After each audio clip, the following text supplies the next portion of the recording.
Greetings, people of the internet. Welcome to another episode of the Whitney universe. And I just wanted to show you guys how ugly adventures are and how much I hate them, because it looks like those people out there are having a terrible time.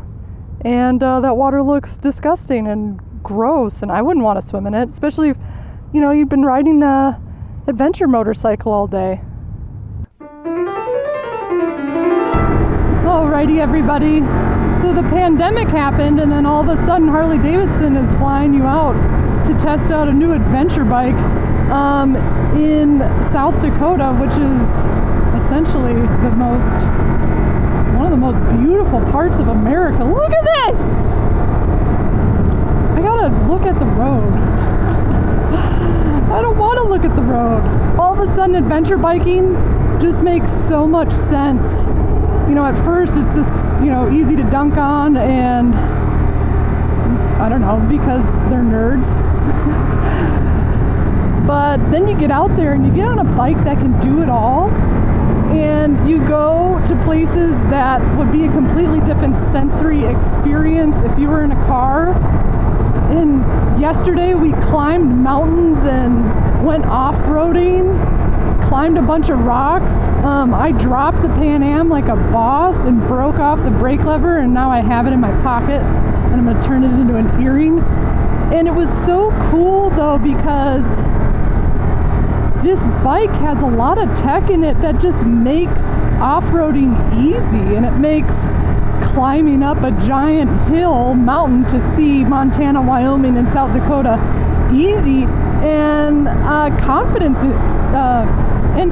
inspiring, which is something I didn't anticipate. I thought I was going to have a really bad time. I'd never been off-roading before. I'd never been on a touring bike before. This is this is a big bike. It's a big dad bike. But I remember the deepest I've ever dipped a toe in adventure biking was sitting on a brand new Africa Twin at the dealership. And I remember sitting on it and being like, this is a behemoth and I need a ladder to get on it, and I would never take this anywhere because it's just beyond what I'm capable of doing. But everybody deep down wants to be Ewan McGregor, whether you like to admit it or not. And you want to ride up and down the coast of Chile and on a bike having a fun time. And this Pan Am has shown me a great time. It was so much fun off-road. It was fun having the back tires skid out, and I wasn't worried about it. It was easy to stand up on. Now, like I said, I totally dropped it. But we were parked on I couldn't call it gravel. It was bigger than gravel, but not boulders. And I just couldn't reach the other side with my foot. After we did that though, I did lower the seat, and now both feet can touch, and I guarantee you that wouldn't have happened had I been on the lowered seat and you're gonna need more grip. I'm so used to not being able to reach the ground on my motorcycles, so I wasn't too concerned. But then when you're out there on a mountaintop, on a bluff, you need to be able to touch both your feet down. And it has a really awesome electronic suspension that lowers when you turn it on. You don't really notice it too much when you're riding or if you stop at a stoplight, but it lowers to the ground once you get on it. So I'd turn it on before hopping on, and it would lower an inch, and it's so cool.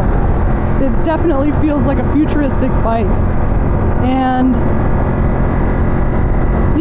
here's what I thought it was going to be like. I thought it was going to be a behemoth because I had no real off-roading experience besides the episode that we did off-roading a Ducati Scrambler with clip-ons and my BMW. Oh yeah, and then Spite and I did a MX Factory class where, we had fun on dirt bikes. That's it. That's all I've done. I hate to say that the minutia of everyday life prevents me from going on adventures, but it totally does, and I think a lot of people can agree. But so I was expecting it to be kind of this overwhelming experience. So I'm like, whatever, it's a cool looking bike. I'll have fun no matter what. But I was ready for some panic and asking for help to maneuver it, or maybe dumping it a bunch. I don't know. I was like, these are demo bikes, so I'm just gonna not worry about it. But then that didn't happen. We go off-road and all right, I'm getting nervous. And I don't have this big, giant-y, bulbousy tank in the way. It's not super heavy.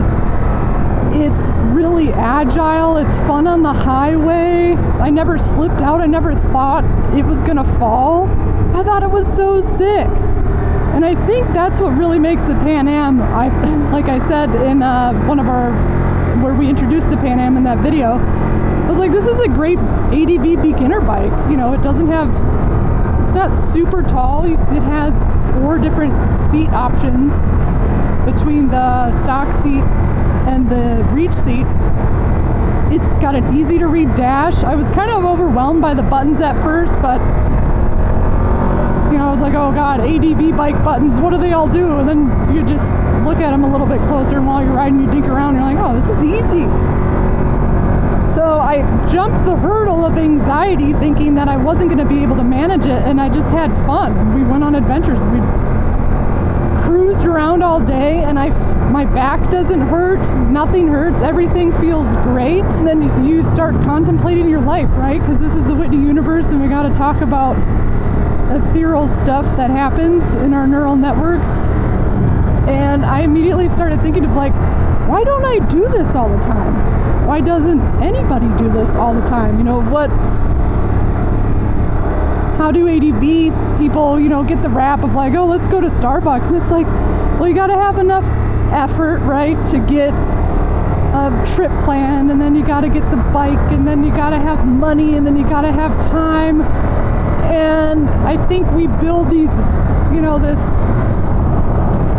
paper mache hive that we kind of back into and, you know, stay there because it's comfortable and it's logical in the end.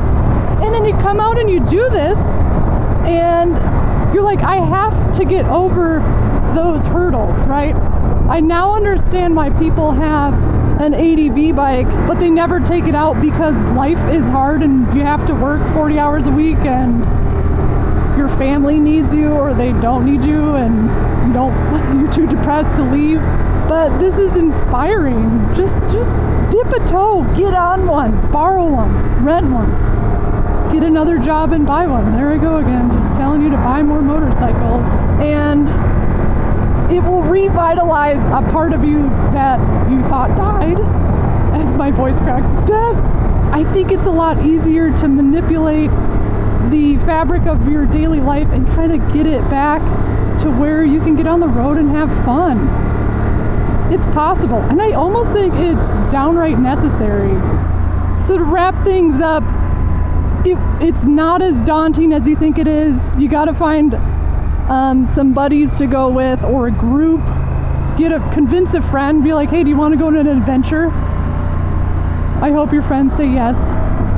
And get on a manageable touring bike or adventure bike, because man, they make this easy. Really, truly. There's no, like, you don't have to start off going to South Africa right away, but man, I definitely have to do this more, and I definitely want to be an ADV dad now. I don't care what anyone says.